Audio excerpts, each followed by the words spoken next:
So, ano 'tong, natural increase, 'no? Yung natural increase o yung, natural increase or yung natural increase or rate of natural increase is yun yung, ah, net increase ng pagdami ng tao per 1,000 individuals. So, yung birth at specific time t minus yung death minus specific time t.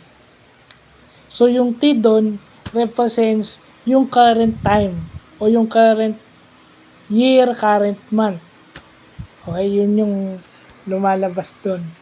Diba? Per 1,000 individual. So, yun yung lesson dito, diba, kung alala ko yung ginagamit sa St. Francis noon, yung pamana.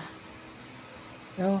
Mga grade 5, grade 6, tinuturo na sa kanila yung tinatawag nilang crude birth rate at yung crude death rate. Yung death rate, pwede mo rin sabihin mortality rate yun. Diba ang tawag sa death rate? Mortality rate. So, yun yung natural increase. No? Yung natural increase is ibabawas mo yung mga namatay dun sa ipinanganak. So, dun mo ma-determine yung natural increase at specific time t. So, kapatid siya o kamag-anak siya ng crude birth rate at crude death rate. No?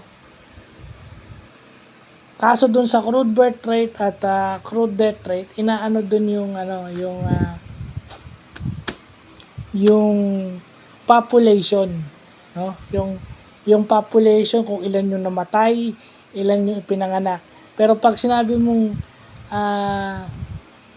natural increase rate, yung bilis ng pagdami ng tao, ayan, doon mo makikita. Pag minus mo yung namatay doon sa ipinanganak, doon mo makikita yung rate. So, ginagamit din yan ng mga in charge dito sa population. Yung population commission na attached agency ng DOH, ng PSA, NEDA, yan yung mga ginagamit nila. At syempre sa marketing, inaalam mo rin yan. Demographic, yan yung kino-considered sa demographic profile.